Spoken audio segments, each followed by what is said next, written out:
our day and age, it has become very common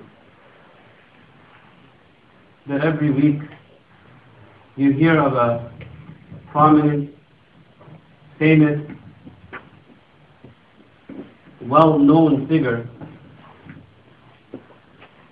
who has been caught doing some immoral act, some scandal, to the extent that we hear all such news almost every week.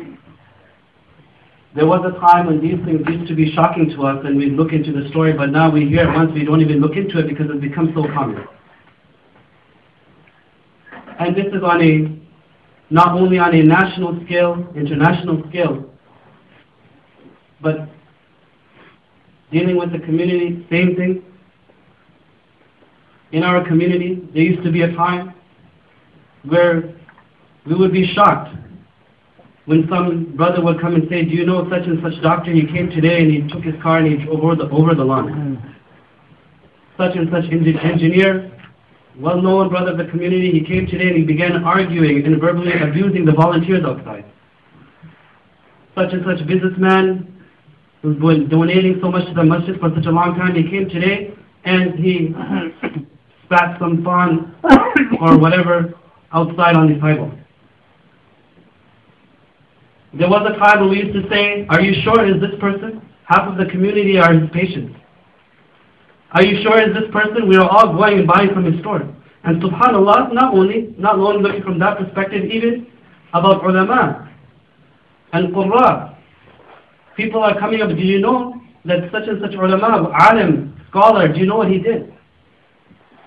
SubhanAllah, it's very funny because in some ways I have my feet on both sides of the equator, that you would hear people, they'll give their long story, and then they'll say, yeah, you know, he's one of the top surgeons. This is what he did. And then other people who think themselves from the other side, they'll give a long story, and then you say, you know, the person had a beard this big. She was wearing hijab, muhajjaba. And really, it is something to see, very interesting to see, a person who is classified as a professional, working class professional, and he comes into the masjid and he behaves in an erroneous, childish manner. It's something to see. And this is why request after request, Imam Sahib, can you please tell the people this? Imam Sahib, can you please tell the people this?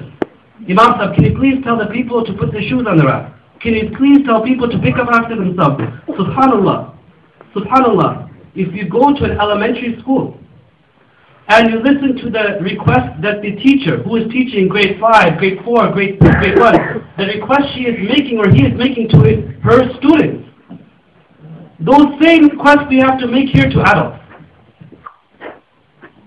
SubhanAllah, you would think, you take them and you hear this, whatever we're saying here, whatever we're requesting here, the same thing you will hear the teachers telling their grade 1s, grade 2s, grade 3 students. And this phenomenon is growing. How come the same requests have to be made, those requests that are being made to children, those same requests have to be made to adults? There is a reason for it.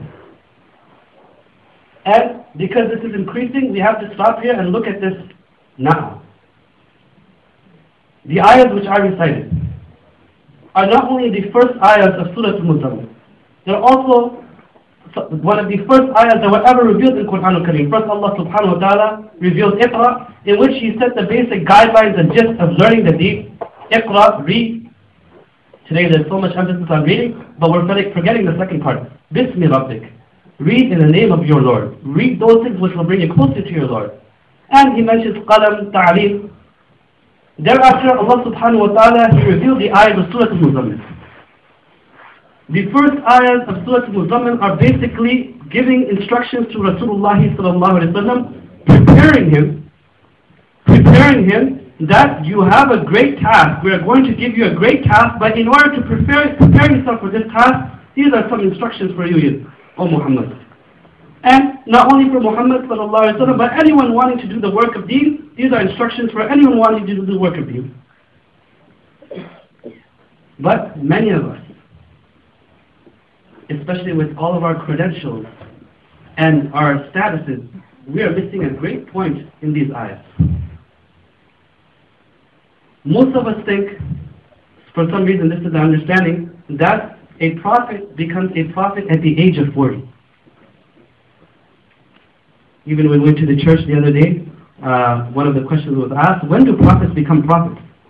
And most of us answered, this was our answer, that prophets become prophets at the age of 40.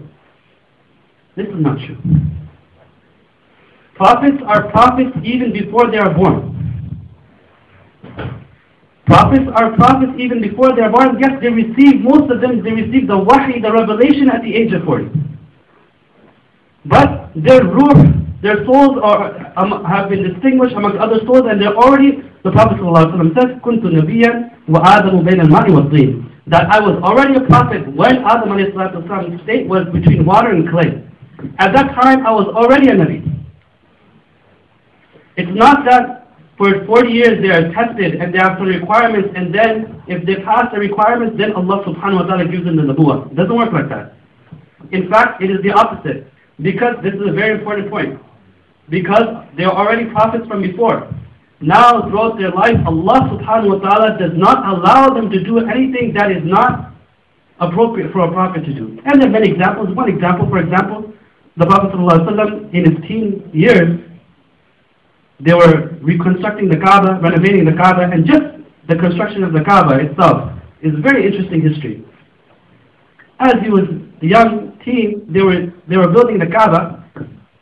In order to carry the stones, a lot of them, they were taking their garments off, and because the stones were very heavy, so they're putting the stones in the garment. Of course, at that time, the whole garment was one garment, one cloth. So they would take the garments off and carry the stones. Naturally, this would leave them with no clothes, naked. And this is how they were building the Kaaba.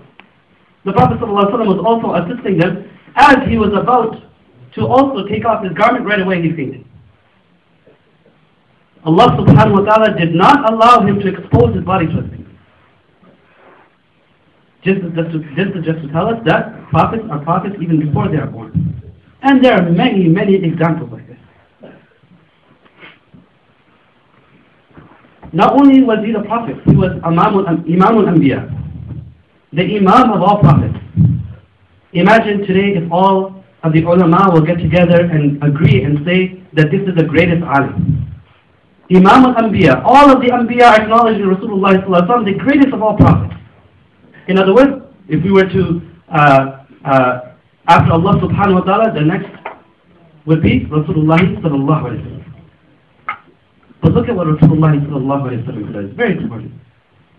He says, أَدَّبَنِي رَبِّي فَأَحْسَنَ تَأْدِيبِي.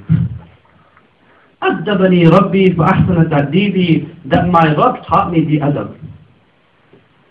My Rabb taught me the adab, فَأَحْسَنَ تَأْدِيبِي. It can be translated in many ways, but such great adab he taught me. And this is why when we look into the history, we will never find anyone with that adab of the Prophet ﷺ. People just without listening to the Quran, without looking at any of his sayings, just by looking at his adab, they were coming into Islam. SubhanAllah, not only that, people who later tried to assimilate and copy the adab, people looking at the copiers of Rasulullah ﷺ, they became Muslims just by looking at the adab.